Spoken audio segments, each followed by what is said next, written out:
نازیبا الفاظ بھی وہ چیف جسٹس کے بارے میں کہہ رہے تھے، اور اسی دھکم پیل میں وہ پتھراؤ بھی کر رہے تھے اور شیشے توڑ رہے تھے چیف جسٹس بلاک کے۔ پھر وہ چیمبر میں داخل ہوئے اور بڑی تعداد تھی وکلا کی، وہ جو صوفے لگے تھے چیف جسٹس کے چیمبر میں ان کے اوپر چڑھ گئے، ٹیبلز کے اوپر چڑھ گئے، اور بعض عینی شاہدین تو یہ بھی بتاتے ہیں کہ چیف جسٹس کو بھی دھکم پیل کی گئی ہے ان کے ساتھ بھی۔ اس کے بعد پھر جو دیگر ججز صاحبان ہیں وہ آئے، انہوں نے جسٹس محسن اختر کیانی نے معاملے کو ریزالو کرنے کی کوشش کی۔ جو وکلا تھے وہ بہت زیادہ چارج تھے اور بہت نعرے بازی کر رہے تھے، شاؤٹ کر رہے تھے، کوئی بات نہیں سن رہے تھے، اور بار بار وہ غلیظ اور برے الفاظ کہہ رہے تھے چیف جسٹس کے بارے میں، اور یہ کہا کہ اس پوری جو آپریشن ہوا اسلام آباد کچہری میں، وہاں پر جو چیمبرز گرائے گئے ان کے پیچھے چیف جسٹس کا ہاتھ ہے۔ تو چیف جسٹس اس کی وضاحت بھی دے رہے تھے، اس کی ویڈیوز بھی موجود ہیں۔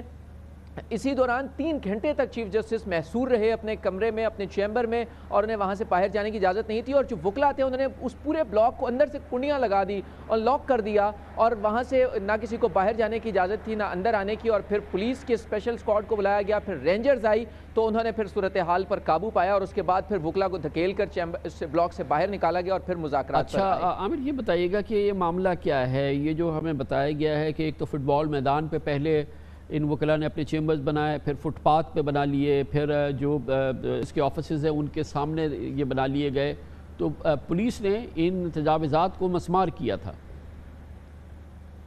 بالکل کامل صاحب، یہ جب سے کچہری بنی اس کے بعد جو وکلا ہیں وہ گاہے بگاہے اپنے چیمبرز بناتے رہتے ہیں جہاں پہ بھی انہیں سپیس ملتی ہے۔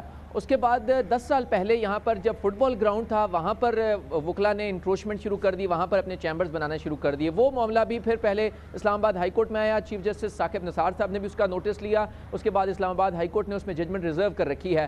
اب یہ ہوا کہ وکلا نے ان گراؤنڈز اور جو دیگر جگہ تھی ان کے بعد اب جو فٹ پاتھس ہیں اور جو پارکنگ ایریاز ہیں وہاں پر چیمبرز کی تعمیر شروع کر دی، اور اب جو لاسٹ سٹیج تھی اس میں جو سیشن جج ہیں طاہر محمود، ان کے جو آفس تھا، چیمبر تھا، اس کے باہر جو ہے وہ وکلا نے اپنے چیمبرز کی تعمیر شروع کر دی۔ تو جو سیشن جج تھے انہوں نے ریٹن میں کمپلین کی ڈسٹرکٹ ایڈمنسٹریشن کو اور سی ڈی اے کو کہ یہ میرا راستہ بند کیا جا رہا ہے، یہاں پر تو غیر قانونی چیمبرز ان کی تعمیر کی جا رہی ہے۔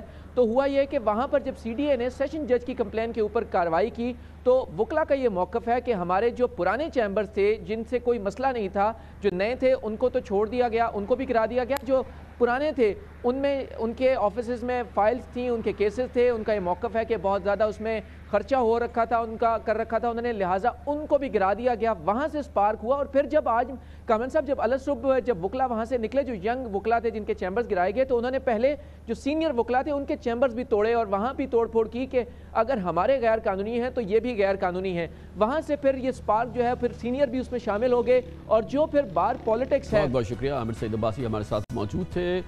ابھی خبر آئی ہے اسلام آباد کی متعلقہ اس تھانے میں 21 وکلا کے خلاف مقدمہ درج کیا گیا ہے۔ کیا دفعات ہیں اور کیا کارروائی کی گئی ہے، کیا کوئی گرفتاری ہوئی ہے یا نہیں، یا اس کے علاوہ کوئی ایکشن لیا گیا ہے یا نہیں، فی الحال ہمیں اس کے بارے میں کچھ علم نہیں ہے، صرف اتنا میں بتایا گیا ہے کہ 21 FIR درج کی گئی ہیں۔ کمرشل بریک، اس کے بعد وکلا تنظیموں کا موقف حاصل کریں گے آج کے شرمناک واقعے پہ۔ فی الحال ابھی تک پاکستان کی کسی اہم وکلا تنظیم نے اس کی مذمت نہیں کی ہے، اس پہ کسی شرمندگی کا اظہار نہیں کیا ہے۔ آخر ایسا کیوں ہے؟ وکلا تنظیم پاکستان بار کونسل کے وائس چیئرمین جناب خوشدل خان ہمارے ساتھ ہوں گے چھوٹے سے وقفے کے بعد۔ Welcome back. وقفے سے قبل آپ نے تفصیل سے دیکھا اور تفصیل سے سنا کیا ہوا اسلام آباد ہائی کورٹ میں، جس کو کہا جا رہا ہے کہ وہ سانحہ ہے اسلام آباد ہائی کورٹ تھا، تشدد ہوا، احتجاج ہوا، چیف جسٹس کے چیمبر میں وکلا گھس گئے، اور یقیناً ایک وہ منظر دیکھنے میں آیا جس پہ تمام انصاف پسند شہریوں کی سر شرم سے جھک گئے۔ افسوس کی بات یہ ہے کہ اس کے جواب میں وکلا تنظیمیں خاموش ہیں، اس پورے شرمناک واقعے کی مذمت نہیں کی جا رہی، اس حوالے سے کسی شرمندگی کا اظہار نہیں کیا جا رہا۔ بالکل ایسے ہی جب اس قسم کے واقعات جن میں وکلا انوالو ہوتے ہیں، جس کی ایک لمبی تاریخ ہے، جب بھی ایسے واقعات ہوئے ہیں وکلا کے خلاف کوئی بڑی بھرپور تعلیمی کارروائی نہیں ہوئی، اور قوم یہ مناظر ہر کچھ عرصے کے بعد دیکھتی ہے، جس کا ایک مختصر احوال آپ کو ایک بار پھر ہم آپ کو دکھاتے ہیں۔ سب کچھ کیا ہو رہا ہے، وکلا تنظیموں کا موقف حاصل کریں گے۔ اب پاکستان بار کونسل کے نائب صدر جناب خوشدل خان ہمارے ساتھ ہوں گے چھوٹے سے وقفے کے بعد۔ Welcome back. آج انتہائی شرمناک واقعے پہ بات کرنے کے لیے ہم نے دعوت دی ہے، وکلا تنظیموں کا موقف حاصل کریں گے۔ ہمیں جوائن کر رہے ہیں جناب خوشدل Khan, vice chairman Pakistan bar council. بہت بہت شکریہ خان صاحب، آپ نے ہمیں جوائن کیا ہے۔ آج جو یہ انتہائی شرمناک واقعہ ہوا ہے جس کی تفصیلات ابھی ہم نے شیئر کی ہے اور سارے میڈیا کے سامنے ہے، یہ مجھے بڑی حیرت ہو رہی ہے کہ پاکستان بار کونسل نے اور وکلا تنظیموں نے نہ اس واقعے کی مذمت کی ہے، نہ ہی اس پہ کسی شرمندگی کا اظہار کیا ہے۔ اس کی کیا وجہ ہے؟ بسم اللہ الرحمن الرحیم۔ کامران بھائی، میں آپ کا مشکور ہوں کہ آپ نے مجھے اپنے پروگرام میں دعوت دی اور اس اہم واقعہ پر میری تاثرات معلوم کرنا چاہتے ہیں۔ آج ہماری ایگزیکٹو کمیٹی کا میٹنگ تھی پاکستان بار کونسل میں، جس میں ہمارے ساتھ اور ساتھی بھی تھے۔ اسی میں ہمیں اس واقعے پر پتہ چلا، ہم اس پر افسوس کرتے ہیں کیونکہ یہ وکلاء کے ساتھ یہ اچھا نہیں لگتا ہے کہ وہ ہائی کورٹ اور سپریم کورٹ کے یا ججز صاحبان کی اس کی اس طرح وہ کر لے، حملے کر لے یا عدالتوں پر کر لے۔ وکلاء صاحبان کا یہ کام نہیں ہوتا ہے۔ یہ جس نے بھی کیا ہم اس کے مذمت کرتے ہیں اور یہ نہیں ہونے چاہیے۔ وکلاء کا ہم قانون کے سیکھنے والے ہیں اور ہم لائرز ہیں۔ ہم قانون کی بالادستی کو قائم رکھنے کے کریں گے اور ہم جہاں پر قانون کو نہیں توڑیں گے اور نہ ہم قانون اپنے ہاتھ میں لیں گے، ہم عدالت سے کام لیں گے تو ہم اس کے فیور نہیں کرتے۔ تو خان صاحب یہ فرمائیے گا کہ کتنی بار آپ ایسے واقعات پہ اپنے افسوس کا، اور پہلی تو میں آپ کو اس بات پہ سراہنا چاہتا ہوں، تھینک یو سو مچ کہ آپ نے کم از کم، کیونکہ مجھے تو اور ہمیں بڑی یہ حیرانگی تھی کہ پاکستان بار کونسل اس میں خاموش کیوں ہے، سپریم کورٹ بار ایسوسی ایشن خاموش کیوں ہے، اپنے ان وکیلوں کی مذمت کیوں نہیں کر رہے، شرمندگی کا اظہار کیوں نہیں کر رہے۔ آپ دیکھیں تو صحیح کہ ہوا کیا ہے۔ تو کب تک آپ یہ کرتے رہیں گے؟ ابھی ہم نے چلایا ہے، دکھایا ہے کہ ہر تھوڑے دنوں بعد یہ آپ کے ساتھی جو ہیں کبھی کسی عدالت میں، کبھی کسی جگہ پہ، کبھی کسی جگہ پہ کس انداز سے پرتشدد حملے کرتے ہیں، اور آپ کب تک خالی افسوس سے کام لیتے رہیں گے؟ کب تک ان کا وکیل رہنے کا حق آپ نہیں چھینیں گے؟ کیونکہ ان کا لائسنس تو آپ نے ختم کرنا ہے۔ آپ درست فرماتے ہیں، اس پر ہم نے کل میٹنگ بلایا ہے، انشاءاللہ ہم ایکشن لے لیں گے جب ہمیں آئیڈینٹیفیکیشن ہو جائے کہ ان کے کون اس میں ملوث ہیں، اور دیکھتے بھی ہیں کہ وہ وکلاء میں ہیں یا باہر کے لوگ ہیں۔ یہ بھی دیکھنا ہے کیونکہ صرف پروفیشنل لائر جو ہوتے ہیں وہ اس طرح کبھی قانون ہاتھ میں نہیں لیں گے۔ ہم اس کو بھی دیکھیں گے۔ البتہ ہم نے کہا ہے جو ہمارے ذرائع ہیں کہ وہ آدمی ہمیں آئیڈینٹیفائی کر لے جو اس میں کلپریٹ ہیں، انہوں نے جو پورا حصہ لیا ہے، تو اس کے خلاف بار ہمارے ضرور ایکشن لیں گے، ایسی کوئی بات نہیں۔ خان صاحب، اور اس کے خلاف جو کارروائی ہوگی، آپ نے دیکھا کہ چیف جسٹس بلاک پہ پتھراؤ کیا گیا ہے، درجنوں وکلاء چیف جسٹس کے چیمبر میں گھس گئے ہیں، ان کے صوفوں کو الٹا نیچا کر دیا ہے۔ ناقابل بیان دردناک مناظر ہیں کہ چیف جسٹس اسلام آباد ہائی کورٹ، اتنے معزز شخصیت، ان کے ساتھ وکلاء یہ حرکت کر رہے ہیں۔ یہ دنیا کو کیا سکھا رہے ہیں؟ پاکستان میں کس راستے پہ جائیں گے؟ آپ بیانات دیتے ہیں ہر معاملے پہ، Pakistan bar council, supreme court bar ایسوسی ایشن، پہلے اپنے نظام کی تو اصلاح فرمائیے خان صاحب۔ ہمارے ساتھ قانون بھی ہے، سب کچھ ہے، ہمارے جو رولز ہیں وکلاء کے لیے، وہ ہمارے ڈسپلنری ایکشنز ہوتے ہیں، ہماری کمیٹی ہوتی ہے۔ میں نے تو آپ سے عرض کر لیا کہ آج یہ واقعہ ہوا ہے اور ہم نے اس پر میٹنگ کیا ہے اور انشاءاللہ ہم ایکشن لیں گے، آپ کو بتا دیں گے کہ ہم کس طرح ایکشن لیں گے۔ ایسی کوئی بات نہیں، ہم جج صاحبان کو اور یہ عدلیہ کے ہم ہم اختلاف کرنے والے ہیں، اور یہ تو ایسے سپیریئر جوڈیشری ہے، ہائی کورٹ ہے، تو اور جو چیف جسٹس کے چیمبر میں یہ جو کچھ ہوا ہے اس پر ہمیں بہت افسوس ہے اور ہم اس کے خلاف ایکشن لیں گے انشاءاللہ۔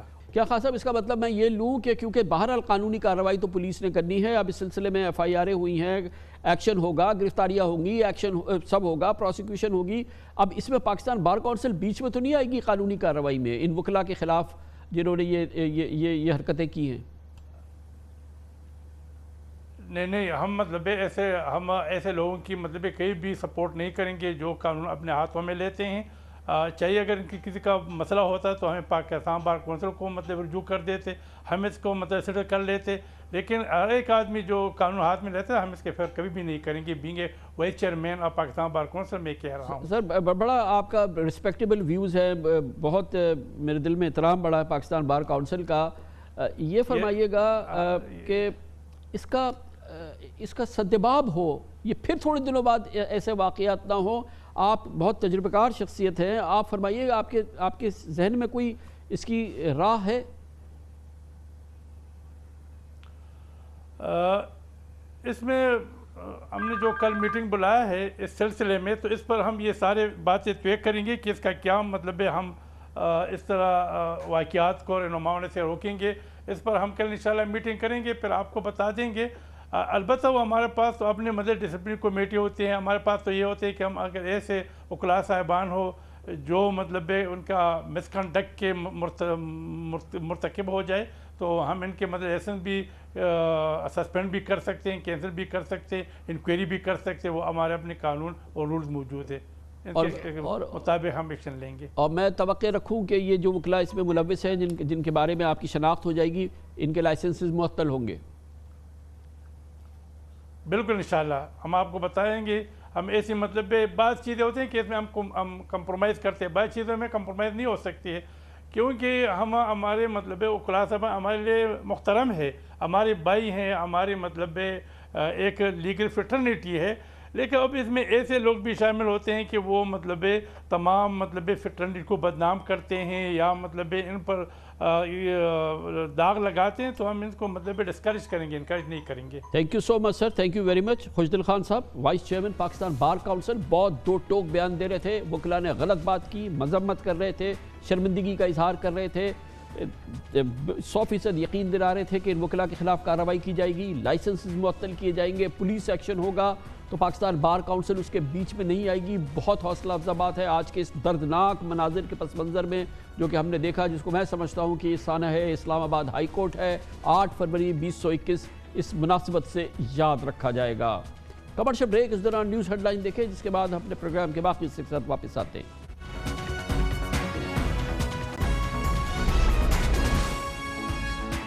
آپ دیکھ رہے ہیں خبروں، تبصروں اور تجزیات پر مبنی پاکستان کا سب سے معتبر نیوز شو دنیا، کامران خان کے ساتھ۔ اختتام ہفتہ ایک بڑا سیاسی قضیہ اٹھ کھڑا ہوا جب اچانک اعلان ہوا کہ ایک صدارتی آرڈیننس جاری ہوا ہے جس کے ذریعے حکومت نے فیصلہ کیا ہے کہ آئندہ سینٹ الیکشن اوپن بیلٹ کے ذریعے کیے جائیں گے۔ جیسا کہ توقع تھی، اس پہ ایک سیاسی طوفان کھڑا ہوا۔ آئینی ماہرین نے، قانونی ماہرین نے اس کو شدید تنقید کا نشانہ بنایا۔ اس حوالے سے اس پس منظر میں آج بہت اہم دن تھا، کیونکہ آج اسی معاملے پہ اس صدارتی ریفرنس کے حوالے سے آج سپریم کورٹ آف پاکستان میں سماعت ہوئی تھی، جس میں سپریم کورٹ آف پاکستان سے درخواست کی گئی تھی کہ اگر حکومت چاہے تو کیا وہ قانون میں ترمیم کر کے سینٹ الیکشن کرا سکتی ہے اوپن بیلٹ کے ذریعے۔ آج اس حوالے سے کیس کی سماعت تھی اور اس حوالے سے انتخابات سے متعلق صدارتی ریفرنس کی اس سماعت کے دوران بہت اہم ریمارکس سامنے آئے۔ چیف جسٹس آف پاکستان جناب جسٹس گلزار احمد نے ریمارکس دیے کہ حکومت کو آرڈیننس جاری کرنے سے کوئی نہیں روک سکتا۔ سینٹ الیکشن سے متعلق صدارتی آرڈیننس اگر مشروط نہ ہوتا تو کل عدم قرار دیتے، گویا کہ سپریم کورٹ آف پاکستان مکمل آگاہی تھی کہ دراصل یہ جو آرڈیننس جاری ہوا ہے یہ مشروط ہے۔ آرڈیننس کا عدالتی کارروائی پر کوئی فرق نہیں پڑے گا۔ دوران سماعت چیف جسٹس آف پاکستان نے جناب رضا ربانی سے سوال کیا، اوپن بیلٹ پر آپ کو اعتراض کیا ہے؟ چیف جسٹس نے کہا کہ چاہتے ہیں کہ انتخابی عمل میں شفافیت ہو اور کرپشن ختم ہو۔ سینیٹر رضا ربانی نے کہا کہ کوئی بھی سیاسی جماعت سینٹ میں بدعنوان لوگوں کی نمائندگی کی حامی نہیں۔ اس پر چیف جسٹس نے کہا کہ سیاسی جماعتیں شفافیت چاہتی ہیں تو جمعرات کو کیا ہوا تھا؟ اسمبلی میں تو بہت مختلف موقف آپ کا سامنے آیا تھا۔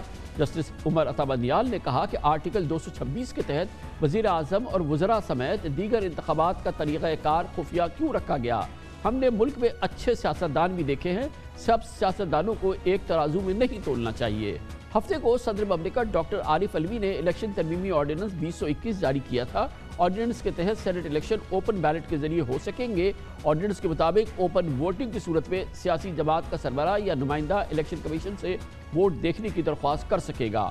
آرڈیننس کو سپریم کورٹ میں دائر کردہ صدارتی ریفرنس کی رائے سے مشروط کر دیا گیا تھا۔ یہ اس آرڈیننس کا سب سے کلیدی نقطہ تھا کہ جو سپریم کورٹ آف پاکستان کیا فیصلہ ہوگا یہ آرڈیننس اس سے مشروط ہوگا۔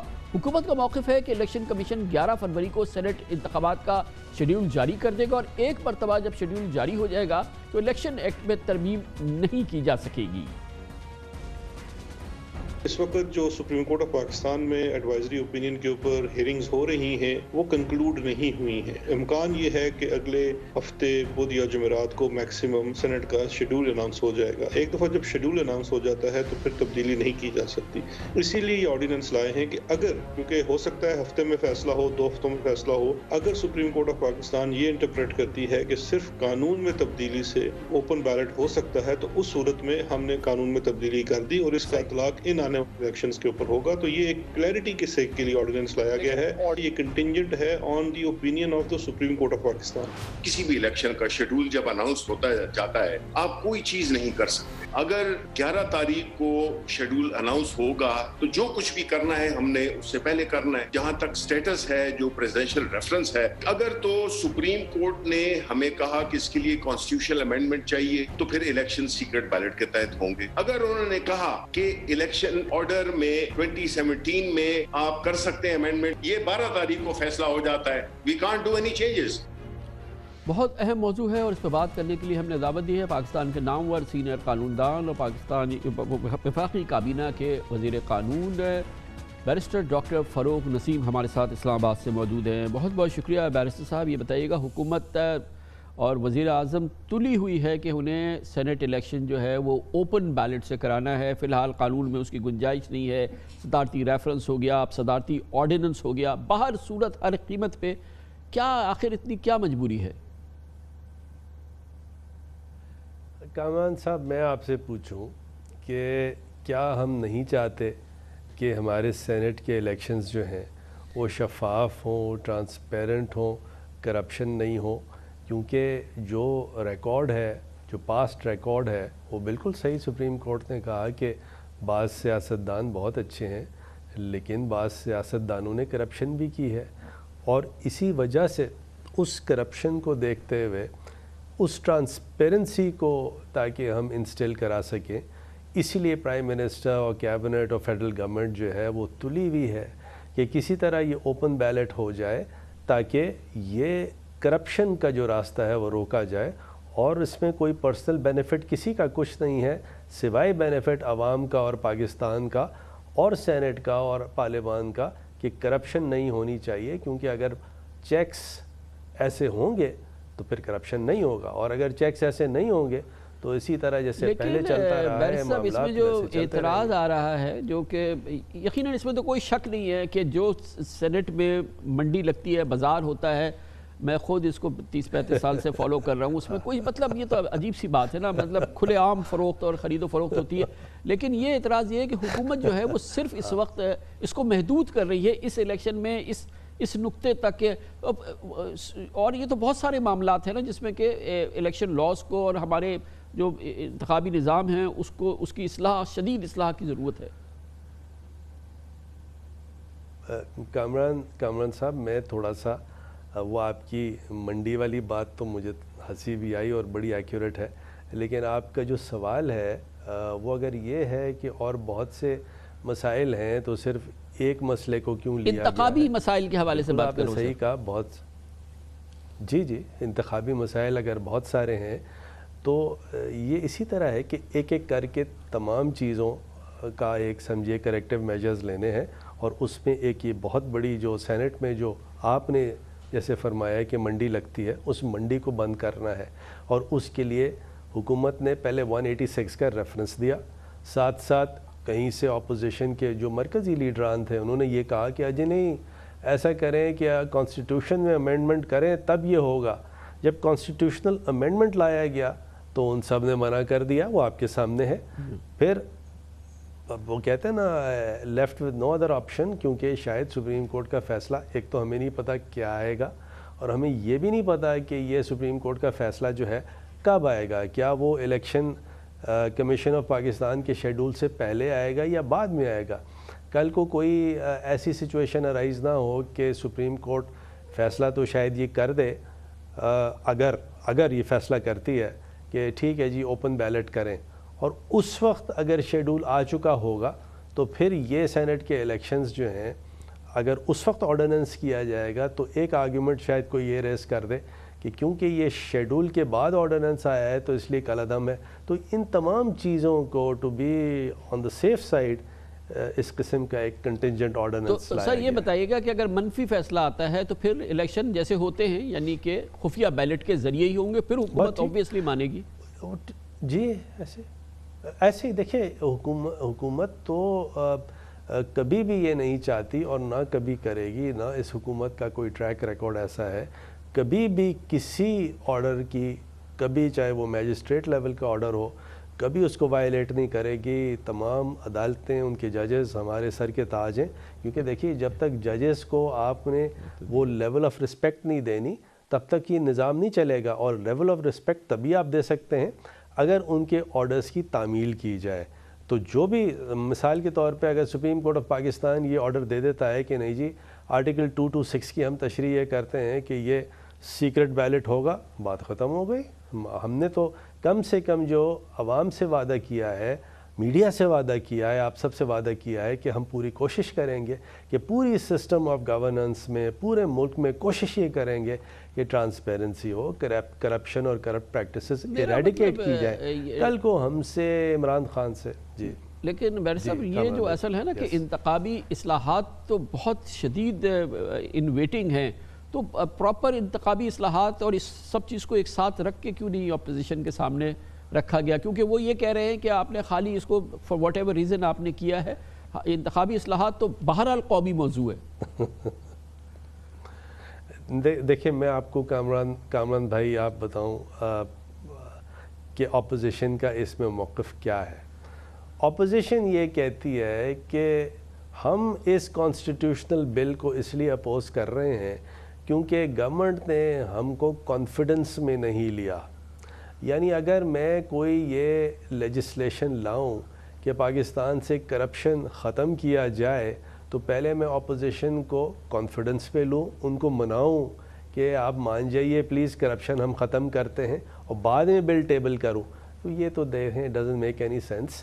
بات ساری یہ ہے کہ اپوزیشن شاید کرپشن کرنا چاہتی ہے، اسی لیے اس کانسٹیٹیوشنل بل کو اپوز کر رہی ہے، نہیں تو جس دن یہ لاسٹ ویک پیش ہوا تھا پاس کرا دیتی، ساری بات ختم تھی۔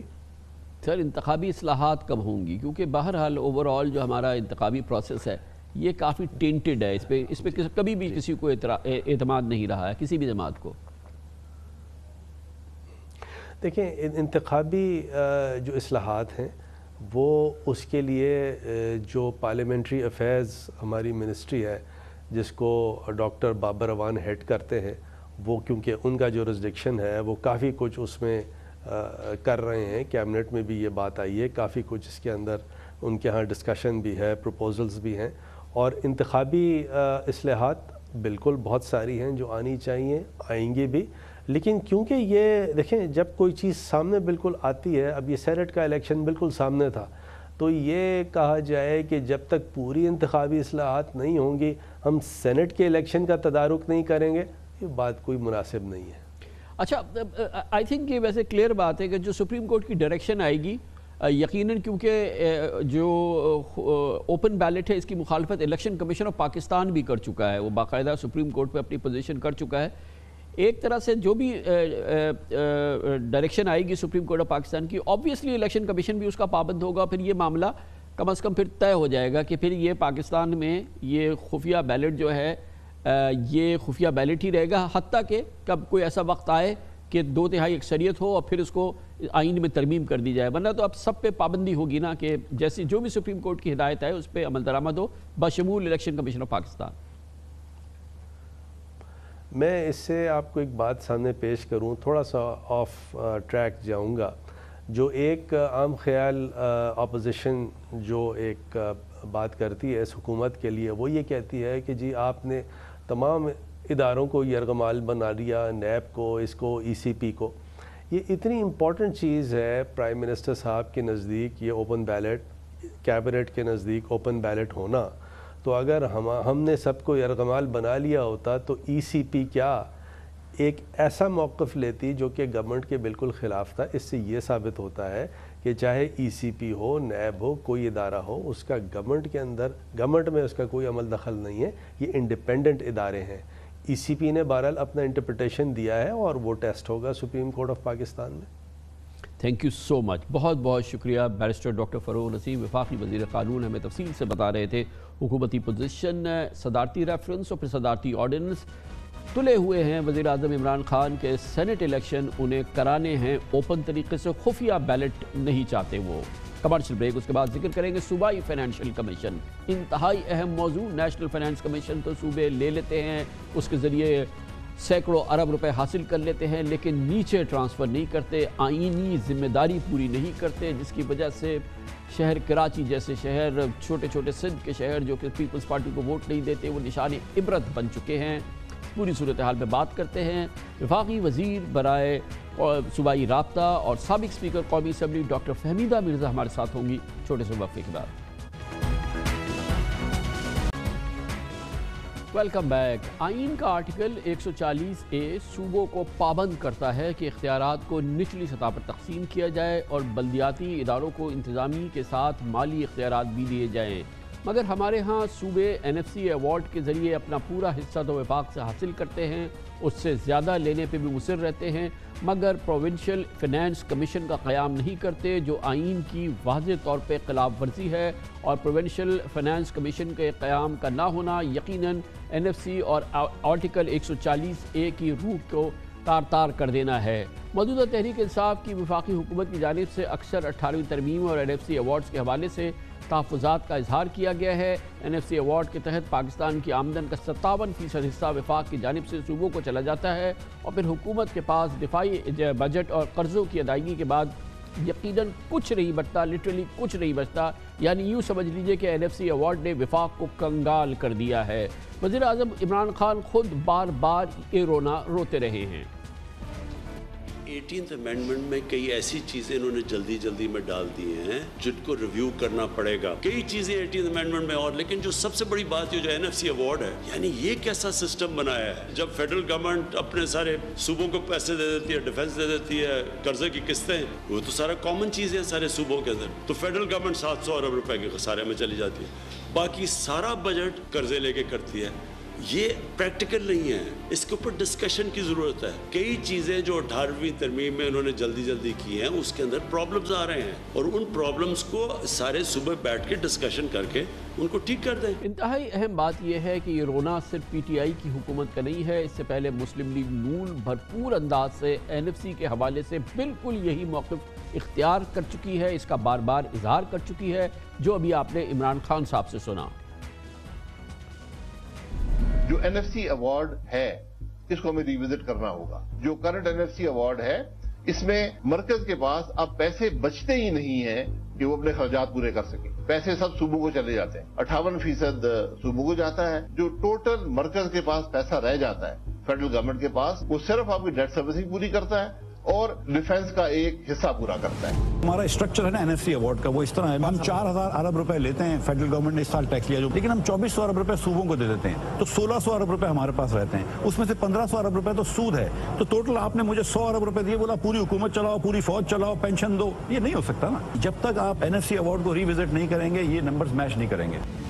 اور اس کے ساتھ ساتھ جیسے کہ آپ نے بالکل دو ٹوک انداز میں شاہد خاقان عباسی، ڈاکٹر مفتاح اسماعیل سے سن لیا، ابھی تک NFC ایوارڈ کے بعد اس کے ذریعے صوبوں نے کھربوں روپے وصول بھی کر لیے ہیں۔ 2009-2010 میں اس کا حجم 642 تھا، جو 2019-20 میں بڑھ کر 2519 ارب روپے ہو چکا ہے، مگر صوبوں نے پچھلے 10 برسوں میں فائنانس کمیشن بنانے کی، یعنی کہ پروونشل فائنانس کمیشن بنانے کی زحمت نہیں کی ہے، آئینی شق تار تار ہو رہی ہے۔ سندھ میں اس کا سب سے بڑا اظہار ہو رہا ہے، جیتی جاگتی مثال سندھ کے وہ اضلاع ہیں جہاں پر حزب اختلاف کی ریپرزنٹیشن ہے، جہاں پہ پیپلز پارٹی مخالف ووٹ پڑتا ہے، ان اضلاع کا برا حال ہے، اور اس کی سب سے بڑی جیتی جاگتی مثال کراچی ہے اور اس کی بدحالی ہے، جہاں پر یقیناً اس کا حق ہے، جو اس کا انداز ہے، جو اس کو ملنا چاہیے وہ نہیں مل رہا، اور اسی وجہ سے سندھ میں ایک بہت بڑا ایسا لگتا ہے کہ سیاسی اور اختیارات کے حوالے سے جو لوگوں میں ڈیپریویشن ہے اس کا ایک بہت ہی خطرناک صورتحال جنم لے رہی ہے۔ اب اس حوالے سے ایک اہم ڈیولپمنٹ ہوئی ہے، جمعے کو سپریم کورٹ میں صوبوں میں اختیارات کو نچلی سطح تک منتقل کرنے اور پروونشل فائنانس کمیشن کے قیام سے متعلق ایک درخواست پہ جسٹس مشیر عالم نے سماعت کی۔ اس کے اعتراضات ختم کر کے اسے سماعت کے لیے فکس کرنے کا کہہ دیا ہے۔ گویا کہ معاملہ اب انشاءاللہ سپریم کورٹ آف پاکستان میں اس کی بھرپور سماعت ہوگی۔ بہت اہم موضوع ہے، اس پہ بات کرنے کے لیے ہم نے دعوت دی ہے، ہمیں جوائن کر رہی ہے محترمہ ڈاکٹر فہمیدہ مرزا، سابق اسپیکر ہے نیشنل اسمبلی کی اور وفاقی وزیر برائے صوبائی رابطہ ہیں موجودہ کابینہ میں۔ بہت بہت شکریہ ڈاکٹر صاحبہ، آپ نے ہمیں جوائن کیا ہے۔ ابھی حالیہ دنوں میں نے دیکھا کہ آپ نے بھی اس پہ تشویش کا اظہار کیا ہے، مگر کب تک اس تشویش سے کام چلتا رہے گا؟ یا آپ بھی کر رہی ہیں، آپ کی حکومت بھی کر رہی ہے، اس سے پہلے پی ایم ایل این کی ابھی ہم نے سنایا، وہ بالکل انہی الفاظ میں بلکہ اس سے زیادہ تشویش کا اظہار کر رہے تھے۔ تو آخر یہ تشویش کے اظہار سے کب تک کام چلتا رہے گا؟ اس کے لیے پریکٹیکلی کیا کرنا ہوگا اور آپ کی حکومت کیا کر رہی ہے؟ بہت شکریہ کامران صاحب، اور میں سمجھتی ہوں یہ بہت ہی امپورٹنٹ اور ایسا ایشو ہے جو برننگ ایشو ہے، اور اس میں صرف سندھ میں نہیں، میرے خیال میں یہ دوسرے پروونسز میں بھی ہے۔ اور جو ہم 18ویں ترمیم کی بار بار بات کرتے ہیں، اور میں نے کیونکہ وہ کانسٹیٹیوشنل کمیٹی بنائی تھی 26 ممبرز کی، اس کے پیچھے سپرٹ کیا تھی، پوری اس 18ویں ترمیم کا مقصد کیا تھا کہ کس طرح ڈیوالو ہونا تھا اور یہ عوام تک جانا تھا، سارے جو بھی اس کے ایڈوانٹیج تھا یا جو ریسورسز جو بھی ہیں کہ اس کے حوالے سے ہم نے عوام تک پہنچانے تھے۔ بدقسمتی سے کہ جب یہ نیشنل فائنانس کمیشن ہوا، اس کے بعد جس طرح بھی جو میجر شیئر ملا صوبوں کو، لیکن اس میں 18ویں ترمیم کی شک آپ نے بھی اس کا بارے میں بتایا، آرٹیکل 140A جو بڑا کلیئرلی لوکل گورنمنٹ کی بات کرتی ہے، اور لوکل گورنمنٹ میں آپ نے پولیٹیکل، ایڈمنسٹریٹو اینڈ فائنینشل سارے پاورز آپ نے اس لوکل گورنمنٹ کو ٹرانسفر کرنے۔ اس کے تحت آپ کو پروونشل فائنانس کمیشن بنانا تھا، جو کہ ہر صوبے کے، اگر پروونشل آپ لوکل گورنمنٹ ایکٹ کا دیکھیں، اگر میں سندھ کی بات کرتی ہوں تو سندھ میں 2013 کا جو ان کا لوکل گورنمنٹ ایکٹ تھا، اس میں پروونشل فائنانس کمیشن کی بات کرتا ہے۔ یہ لوکل باڈیز الیکشن تو کرا دیتے ہیں لیکن نہ پاور دیتے ہیں، نہ ایڈمنسٹریٹ۔ انفیکٹ جو صوبوں کے پاورز ہوتے تھے کے بی سی اے کا اور یہ سیوریج، واٹر اینڈ سیوریج کا، وہ بھی انہوں نے ان سے واپس لے لیے۔ تو بجائے اس کے کہ لوکل گورنمنٹ، جو کہ 18ویں ترمیم کی منفی ہو رہا ہے یہ سب کچھ، ڈاکٹر صاحب آپ نے وہی پوزیشن ری ایٹریٹ کی جو ایکچوئل پوزیشن ہے، جس کا بھی میں نے بھی ایک اوور ویو دیا تھا، لیکن اس کو چیلنج کیسے کریں گے، اس کو چینج کیسے کریں گے؟ جب 18ویں ترمیم بن رہی تھی، شاید آپ لوگوں نے یہ فورس ہی نہیں کیا تھا کہ اگر کوئی پروونس نہیں کرے گا تو اس کی سزا کیا ہوگی۔ اب وہ نہیں کر رہے، وہ کہتے ہیں ہمیں این ایف سی ملتا رہے لیکن ہم نہیں دیں گے نیچے۔ یہ تو ایک کیلس، اور اس کی بہت اس کی کاسٹ ہوگی پھر یقیناً۔ جی دیکھیں، ایک کہاوت ہے کہ power tends to corrupt and absolute power corrupts absolutely. یہ ہو رہا ہے آج صوبوں میں، کیونکہ وہ کسی کو آنسریبل نہیں سمجھتے، وہ کسی کو اکاؤنٹیبل ہی نہیں وہ سمجھتے ہیں کہ وہ ہے۔ تو یہ جو عوام کا پیسہ ہے اور یہ صرف حکمرانوں تک رہ جائے اور نیچے تک نہ جائے تو بڑی بد نصیبی ہے۔ مجھے بہت خوشی ہوئی کہ سپریم کورٹ نے اس کے اوپر اب وہ باقاعدہ ہیئرنگ شروع کی ہے، کیونکہ اب ہماری امیدیں زیادہ سپریم کورٹ سے ہے، کیونکہ اب میٹر سب جوڈس ہے، ہم کو دیکھنا ہے۔ اور میں توقع کرتی ہوں کہ جوڈیشری سے، کیونکہ اگر میں صرف 1 سال کا اگر حساب آپ کو بتاؤں، کیونکہ یہ تو ہماری 18ویں ترمیم اور نیشنل فائنانس کمیشن جب آیا ہے یہ 2010 میں، اور اس وقت سے لے کے آپ یہ دیکھ لیجئے کہ آج پورے 11 سال ہو گئے ہیں کہ اربوں روپے، اور اگر میں 1 سال کا اٹھاتی ہوں تو صرف 630 ارب روپیہ فیڈرل گورنمنٹ نے ٹرانسفر کیا ہے صوبے کو۔ اور اس میں اگر آپ دیکھیے کہ آپ کس طرح ایک تو ڈیویزبل پول کا جا رہا ہے اور ایک ہے سٹریٹ ٹرانسفر، پھر ہے اسپیشل گرانٹ۔ جو سٹریٹ ٹرانسفرز تھیں وہ تو گیس اور ان کے جو بھی مد میں تھی، انہوں نے بدین جیسا ایریا، گھوٹکی جیسا ایریا، جہاں اگر ان کے خلاف ووٹ پڑتے ہیں تو وہاں پہ جو ان لوگوں کا صوبے کا رائٹ تھا، اس ڈسٹرکٹ کا رائٹ تھا کہ جو پروونشل فائنانس کمیشن کے تحت ان کو وہ پیسہ ملنا چاہیے تھا، اگر 63 ارب روپیہ اس مد میں سندھ میں گیا، آپ مجھے بتا دیجئے کہ وہ کس ڈسٹرکٹ میں لگا ہے۔